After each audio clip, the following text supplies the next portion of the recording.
Le vrai pouvoir n'a jamais résidé dans l'épée, mais dans le fait de rendre l'épée inutile. Le conquistador qui doit constamment brandir l'acier est un conquistador raté, un tyran amateur qui confond violence et domination. Les véritables maîtres du pouvoir ont compris quelque chose qui transcende tout traité militaire, que la soumission volontaire est infiniment plus efficace que l'obéissance forcée, qu'un sujet qui s'agenouille par choix personnel est plus précieux que 1000 esclaves enchaînés. La soumission n'était pas le résultat du pouvoir, c'était l'arme elle-même. Les puissants de l'Antiquité ont perfectionné l'art de transformer la volonté humaine en leur outil le plus mortel, de convertir le désir de liberté en mécanisme d'auto-esclavage. Ils n'avaient pas besoin d'armée pour chaque village lorsqu'ils pouvaient faire en sorte que chaque village se gouverne lui-même selon des principes garantissant sa soumission perpétuelle. La véritable géniosité de la domination ne réside pas dans la capacité de détruire la résistance, mais dans celle de faire en sorte que la résistance ne jaillisse jamais, de créer des systèmes où les opprimés défendent leur oppression avec plus de ferveur que l'oppresseur lui-même. Les pharaons de l'Égypte ancienne comprenaient cette alchimie du pouvoir avec une clarté qui résonne encore à travers les millénaires. Ils ne gouvernaient pas simplement comme des rois, mais comme des dieux incarnés. Cette divinisation n'était pas de la vanité. C'était une technologie politique de précision chirurgicale. Un roi peut être assassiné, un tyran peut être renversé, mais un dieu est éternel, incontestable, partie intégrante de l'ordre cosmique lui-même. Lorsqu'un paysan égyptien remettait la majeure partie de sa récolte au pharaon, il ne percevait pas cela comme un vol, mais comme un tribut sacré, une participation au maintien du Ma'at, de l'ordre universel qui maintenait le Nil en flot et le soleil traversant le ciel. Le pharaon avait accompli quelque chose d'extraordinaire. Il avait transformé l'exploitation économique en devoir religieux. Le paysan qui se rebellait ne remettait pas simplement en question l'autorité politique. Il transgressait des lois cosmiques, menaçant l'équilibre fondamental de l'univers. La soumission avait été recodifiée comme la vertu suprême, comme l'acte le plus noble qu'un être humain pouvait accomplir.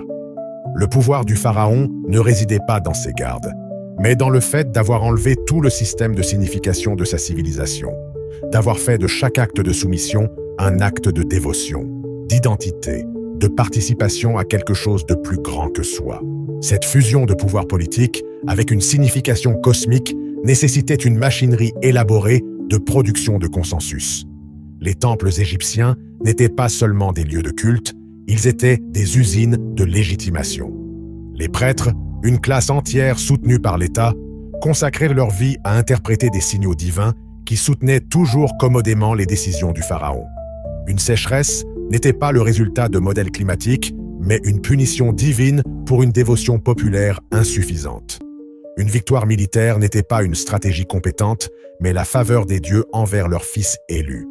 Les rituels quotidiens dans les temples, invisibles pour la population ordinaire, mais omniprésents dans leur conscience collective, maintenaient supposément l'ordre du cosmos. Le message implicite était dévastateur dans son efficacité. Sans le pharaon et son sacerdoce, le monde s'effondrerait dans le chaos. La soumission n'était pas seulement prudente, c'était la colle qui soutenait la réalité elle-même. L'Égyptien commun vivait dans un univers où remettre en question le pharaon était aussi absurde que de remettre en question la gravité. Et cet univers avait été méticuleusement construit, pierre par pierre, rituel après rituel, narration après narration, jusqu'à ce que l'architecture de la domination devienne indiscernable de l'architecture de la réalité. Les prêtres brahmanes de l'Inde ancienne ont perfectionné une variation encore plus sophistiquée de cette technologie de domination. Le système de caste qu'ils ont développé était un mécanisme de contrôle social si élégant que, même aujourd'hui, des millénaires après sa codification, il continue d'opérer dans des millions d'esprits. La géniosité perverse du système résidait dans son appel simultané à l'espoir et au fatalisme. Ta position actuelle, te disait-il, est le résultat de karma de vies antérieures.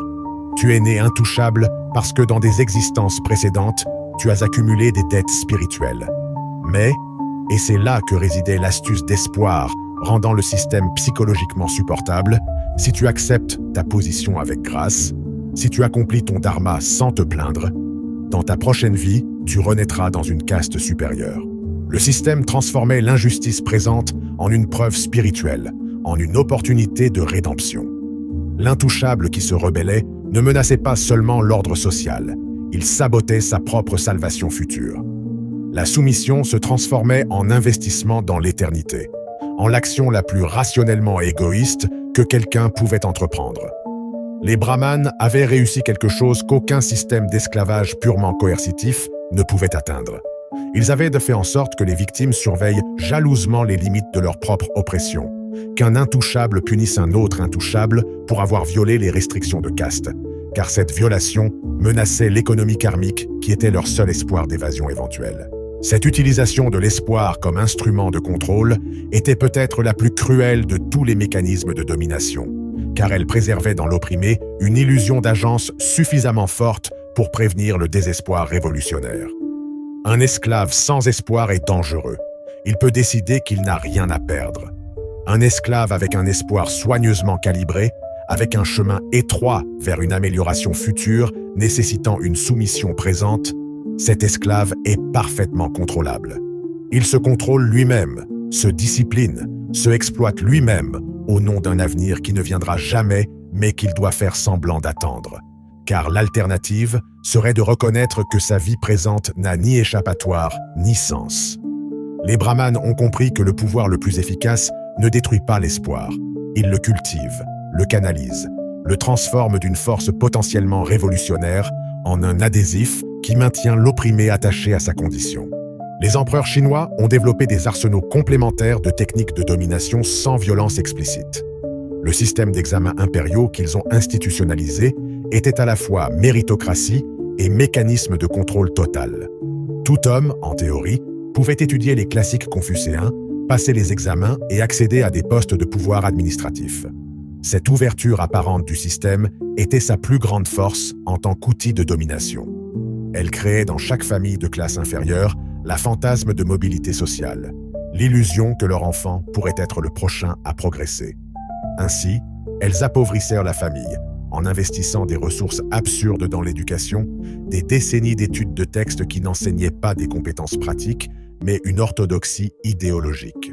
99% des aspirants échouaient, gaspillaient leur vie à mémoriser des textes archaïques, puis acceptaient des emplois bureaucratiques mineurs, reconnaissants pour l'opportunité. Le pourcent qui réussissait devenait le défenseur le plus fervent du système parce que leur succès validait la méritocratie apparente et parce qu'ils avaient investi tellement pour atteindre leur position que toute critique du système était une critique de la légitimité de leur propre réussite. L'empereur gouvernait un empire de millions sans armée massive parce qu'il avait transformé l'ambition elle-même en mécanisme de pacification. Il avait fait en sorte que chaque famille investisse ses ressources dans un jeu conçu statistiquement pour produire des perdants, mais psychologiquement conçu pour faire en sorte que ces perdants blâment leur propre insuffisance plutôt que le système. Et cette internalisation de la responsabilité face aux conditions structurelles était la marque distinctive de tous les systèmes sophistiqués de domination. Le pouvoir brut dit « Obéis parce que je t'y oblige ». Le pouvoir raffiné dit « Obéis parce que si tu n'obéis pas, c'est ta faute si tu subis les conséquences ». Le premier génère de la résistance. Le second génère de la collaboration. Les Romains maîtrisaient cet art. Leur système de citoyenneté graduée créait des hiérarchies infinies de statuts où chaque niveau avait des privilèges sur le niveau inférieur et des aspirations vers le niveau supérieur. Un affranchi pouvait regarder de haut l'esclave, parce qu'au moins lui était libre. Un citoyen sans droit de vote pouvait mépriser l'affranchi, parce qu'au moins lui était citoyen de naissance. Un citoyen aux droits limités aspirait à la citoyenneté pleine. Un citoyen à part entière aspirait au rang équestre. Un équestre aspirait au rang sénatorial. Chaque niveau du système disposait de privilèges suffisants pour craindre de les perdre et d'aspirations suffisantes pour se comporter de manière à maximiser ses chances de progression.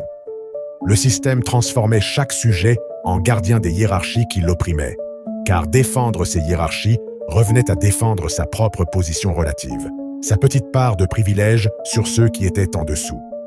Rome n'avait pas besoin d'armée dans chaque province, parce qu'elle avait construit un système où les opprimés s'opprimaient mutuellement, où chaque niveau tirait la soumission du niveau inférieur et la remettait au niveau supérieur, créant une chaîne ininterrompue de domination qui coulait de l'empereur jusqu'au dernier esclave.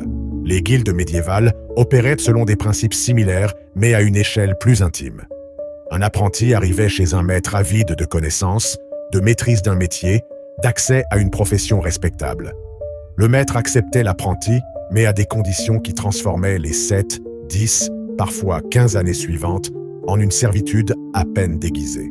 L'apprenti travaillait pour sa subsistance, enrichissait le maître par son travail et recevait en échange des fragments soigneusement dosés de connaissances.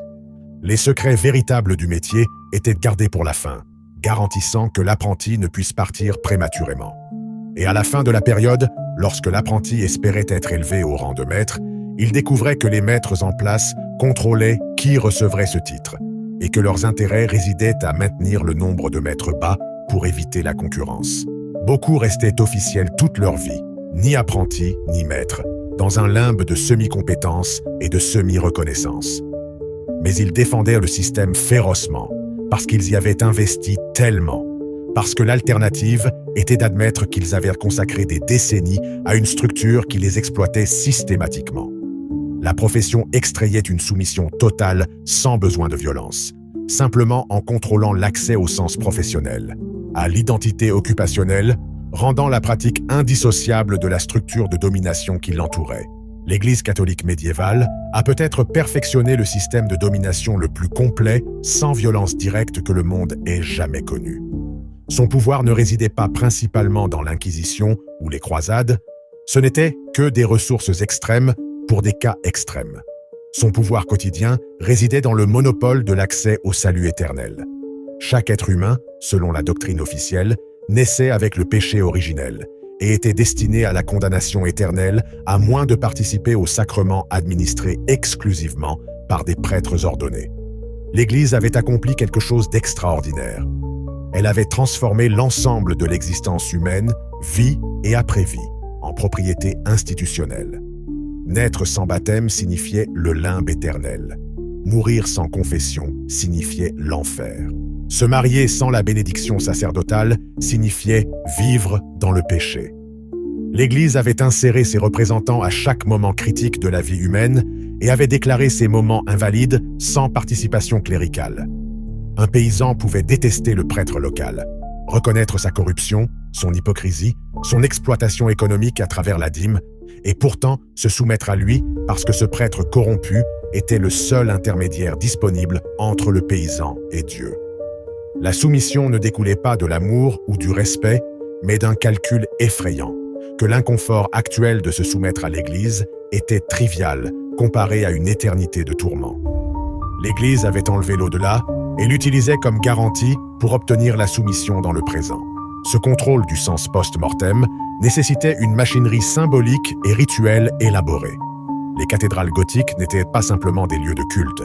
Elles étaient des manifestations architecturales de la cosmologie, de la hiérarchie, de la position infinitésimale de l'individu face à la grandeur de Dieu et de son Église.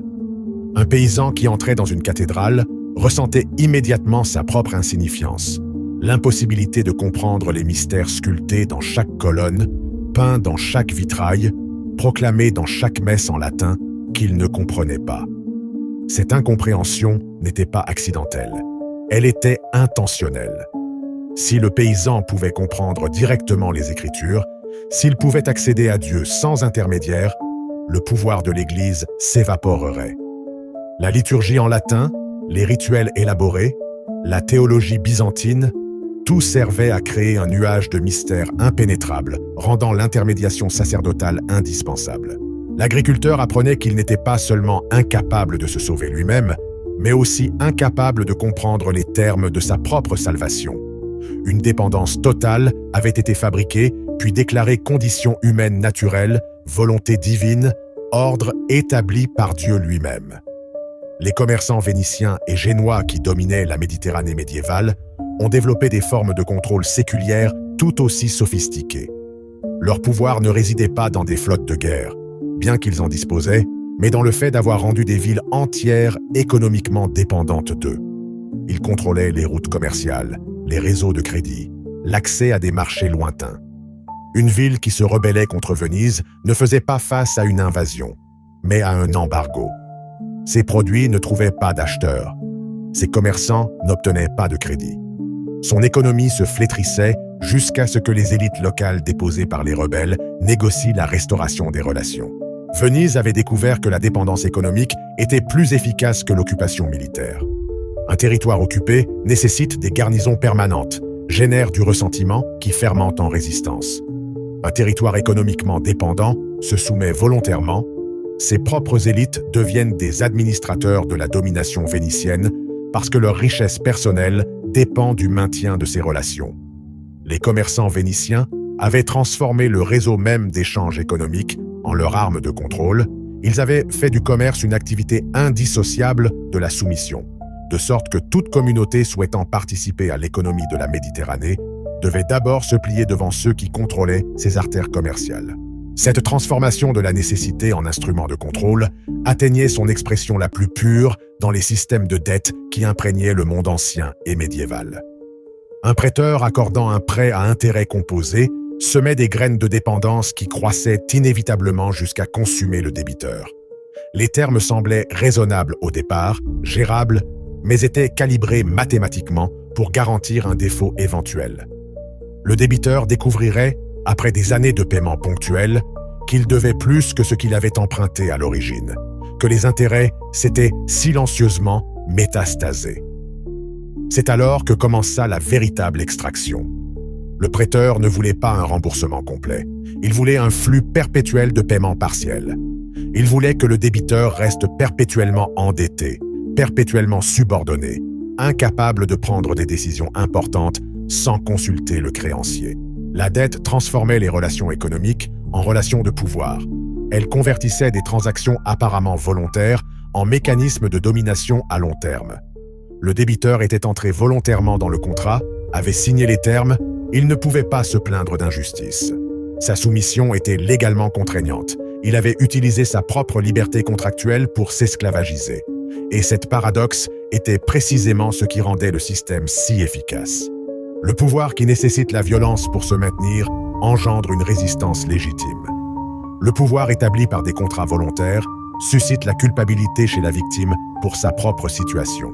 Les explorateurs et conquistadors qui ont lancé l'expansion européenne ont développé des méthodes encore plus insidieuses de domination sans violence ouverte. Lorsqu'ils arrivaient dans de nouveaux territoires, ils ne commençaient souvent pas par la conquête, mais par le commerce, par des cadeaux, par des alliances. Ils introduisaient des outils en métal dans des sociétés de l'âge de pierre, des armes à feu dans des cultures qui se battaient avec des lances, des tissus manufacturés dans des communautés qui tissaient à la main. Ces cadeaux n'étaient pas de la générosité, mais des investissements dans une dépendance future. Une fois que la communauté indigène s'habituait aux outils en métal, ses propres techniques de fabrication d'outils en pierre s'atrophiaient. Les connaissances traditionnelles cessaient d'être transmises parce qu'elles semblaient obsolètes. En une génération, la communauté avait besoin d'un commerce continu avec les Européens, simplement pour maintenir son niveau de vie récent. Alors, les termes du commerce commençaient à changer, devenant progressivement plus défavorables. Mais la communauté autochtone ne pouvait plus résister efficacement car elle avait perdu son autosuffisance. Elle avait été transformée en une économie dépendante sans tirer un seul coup de feu. Les conquistadors avaient appris qu'il était plus efficace de faire capituler volontairement les cultures indigènes en découvrant qu'elles ne pouvaient pas exister sans une participation continue à des systèmes contrôlés par les Européens. Cette stratégie de dépendance manufacturée nécessitait de la patience, mais engendrait une soumission plus durable que toute conquête militaire. Les Jésuites en Amérique du Sud ont perfectionné cette approche dans leur réduction. Ils rassemblaient des populations indigènes dispersées en établissements centralisés, supposément pour les protéger des esclavagistes, mais en réalité pour mieux les contrôler. Ils leur enseignaient l'agriculture européenne, la fabrication, la musique, tout cela sous la supervision jésuite. Les indigènes, dans les réductions, vivaient matériellement mieux que beaucoup dans les établissements traditionnels. Ils avaient accès à des outils, à la médecine, à l'éducation. Mais ils payaient un prix invisible, une autonomie totale. Chaque aspect de leur vie était régulé par les prêtres. Leur tradition religieuse étaient remplacés par le catholicisme. Leur structure sociale était dissoute et reconstruite selon des modèles européens. Leurs enfants étaient éduqués en espagnol et en latin, perdant ainsi leur fluidité dans leur langue natale. En 2 générations, les réductions avaient produit des populations entièrement dépendantes de l'infrastructure jésuite pour survivre et qui avaient presque complètement oublié comment leurs ancêtres avaient vécu de manière indépendante. Les jésuites gouvernaient avec une autorité presque absolue sans besoin de violence, car ils avaient construit des systèmes où la résistance signifiait la faim, le froid, la perte de tout ce que la vie dans la réduction leur fournissait. La soumission était simplement la décision rationnelle face aux alternatives disponibles. Et ces alternatives avaient été soigneusement éliminées sous le déguisement de progrès et de protection. Les systèmes coloniaux britanniques et français, qui ont émergé par la suite, ont industrialisé ces techniques. L'administration coloniale n'avait pas besoin d'armées permanentes massives, car elle employait largement des collaborateurs indigènes. Ils identifiaient des élites locales ambitieuses, leur offraient une éducation européenne, des postes administratifs, un accès à la richesse. Ces élites indigènes, formées à Oxford ou à la Sorbonne, retournaient dans leur pays d'origine psychologiquement colonisé, convaincus de la supériorité européenne, honteuses de leur propre tradition.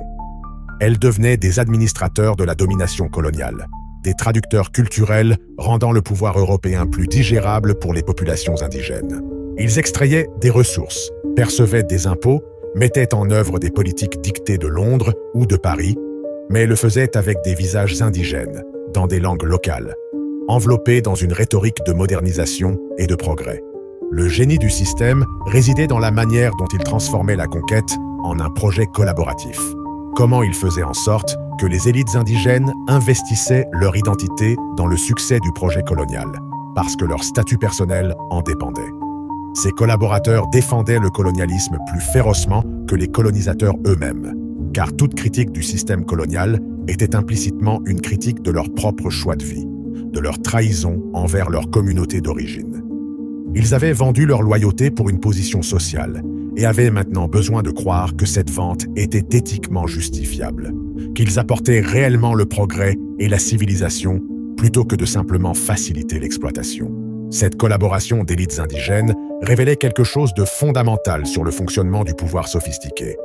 Il ne cherchait jamais à conquérir toute la population.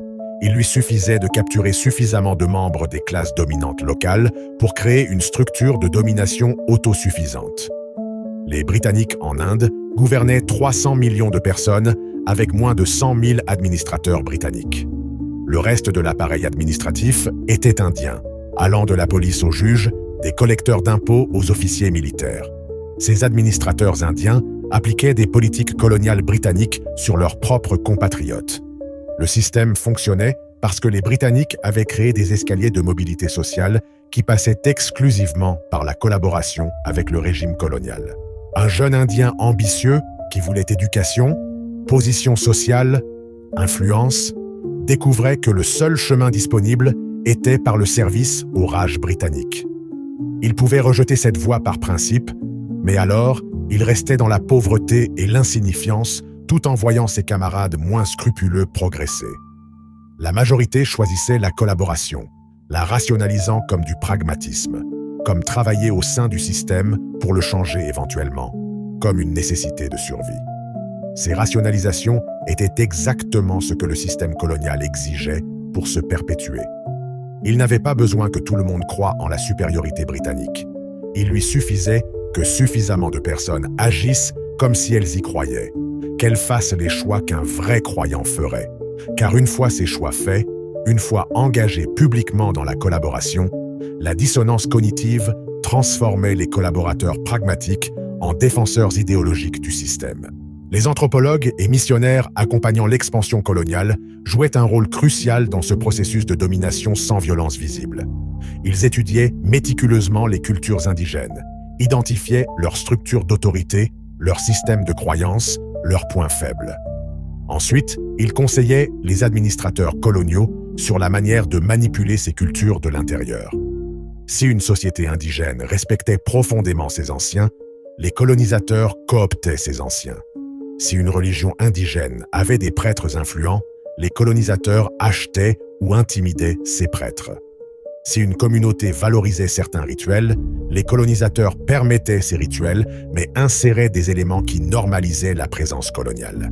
Le savoir anthropologique devenait un outil de contrôle, un manuel d'instruction pour démanteler les cultures sans en avoir l'air, pour faire en sorte que les communautés indigènes participent à leur propre subordination en croyant qu'elles préservaient leurs traditions.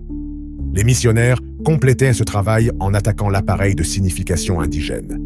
Ils déclaraient les religions traditionnelles comme diaboliques, les rituels ancestraux comme pécheurs, les structures sociales indigènes comme primitives. Ils offraient le salut chrétien en remplacement, mais ce salut était emballé avec des valeurs européennes, avec une soumission à l'autorité ecclésiastique qui était alliée à l'autorité coloniale, avec l'acceptation d'un ordre mondial où les Européens étaient au sommet par divine volonté. Le missionnaire qui convertissait avec succès une communauté indigène ne se contentait pas de changer leurs croyances religieuses. Il recodifiait leurs relations complètes avec le pouvoir, implantait de nouvelles narrations sur qui méritait d'obéir et qui méritait de commander. Les corporations commerciales qui ont émergé durant cette période, en particulier la Compagnie britannique des Indes orientales et la Compagnie néerlandaise des Indes orientales, ont développé des formes de pouvoir qui dépassaient même le contrôle étatique traditionnel. Elles étaient des organisations privées avec des armées privées, des flottes privées, des systèmes judiciaires privés, mais opéraient avec une autorité souveraine sur de vastes territoires. Leur modèle de domination était purement économique en surface, mais totalitaire en effet. Lorsqu'elles arrivaient dans une région, elles établissaient des monopoles commerciaux par le biais de traités avec les dirigeants locaux, puis étendaient progressivement leur contrôle jusqu'à gouverner directement. La transition d'un partenaire commercial à un gouverneur colonial se faisait si progressivement que les populations locales percevaient à peine le changement jusqu'à ce qu'il soit trop tard pour résister. Ces corporations avaient découvert que le pouvoir économique, suffisamment concentré, se transforme automatiquement en pouvoir politique, que celui qui contrôle l'économie d'une région contrôle cette région plus efficacement que tout conquérant militaire, car la dépendance économique engendre une soumission volontaire. Une population qui a besoin d'emplois, de marchés, de crédits, d'infrastructures, tout fourni par la corporation, est une population qui n'ose pas résister parce que la résistance signifie un effondrement économique. Ce modèle de domination corporative était peut-être le plus insidieux de tous car il se déguisait complètement en relation volontaire. Personne n'était contraint de travailler pour la compagnie. Personne n'était contraint de vendre ses produits par le biais des canaux de la compagnie.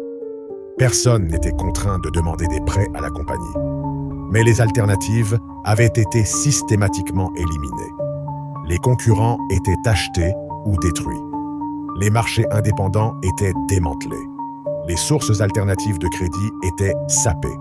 Ainsi, lorsqu'un paysan choisissait de vendre sa récolte à la compagnie à des prix dictés par celle-ci, lorsqu'un artisan choisissait de travailler dans les usines de la compagnie sous des conditions établies par celle-ci, ces choix n'étaient libres que dans le sens le plus technique et vide.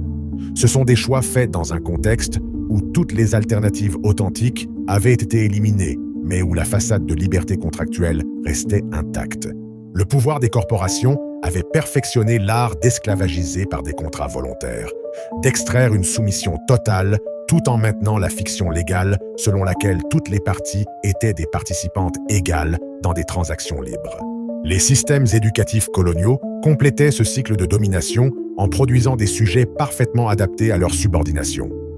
Un enfant indigène éduqué dans une école coloniale apprenait l'histoire sous une perspective européenne, où sa propre civilisation apparaissait comme arriérée, primitive, nécessitant la tutelle européenne. Il apprenait la langue européenne comme langue de connaissance sérieuse, tandis que sa langue maternelle était reléguée à la conversation domestique. Il apprenait que le succès signifiait imiter les Européens, que le progrès signifiait abandonner les traditions indigènes, que la modernité était synonyme d'européanisation. Il obtenait son diplôme en ayant intériorisé sa propre infériorité, en ayant accepté que les Européens méritaient de gouverner parce qu'ils étaient plus avancés, plus rationnels, plus civilisés. Ce diplômé ne dirigerait jamais la résistance contre le pouvoir colonial, il est plus probable qu'il devienne son administrateur, un traducteur culturel expliquant aux masses indigènes non éduquées pourquoi elles devaient se soumettre. L'éducation coloniale était le dernier mécanisme de contrôle, car elle produisait une oppression qui se reproduisait de génération en génération, transmise des parents aux enfants, comme s'il s'agissait de connaissances objectives sur le monde plutôt que d'une idéologie conçue spécifiquement pour perpétuer la domination. Cependant, chacun de ces systèmes, chacune de ces techniques raffinées de domination sans violence explicite, fonctionne selon un principe commun qui transcende l'époque ou la géographie. Tous comprennent que la soumission la plus durable est celle que le sujet expérimente comme un choix personnel, comme une décision rationnelle, voire comme une expression de ses valeurs les plus profondes. Le pouvoir brut, qui opère par la menace de violence, génère une résistance perpétuelle qui doit être constamment supprimée par davantage de violence. Le pouvoir raffiné qui agit par manipulation du contexte, par contrôle des alternatives, par capture de l'appareil de signification, ce pouvoir engendre une soumission qui se reproduit elle-même, qui ne nécessite pas une supervision constante, car les soumis se surveillent eux-mêmes et les uns les autres. La question que ces anciennes techniques éclairent n'est pas simplement historique. La question est, combien de vos propres décisions, que vous percevez comme libres, comme expression de votre volonté autonome, sont réellement des choix faits dans des contextes si soigneusement manipulés que les alternatives véritables n'apparaissent jamais dans votre horizon de possibilités.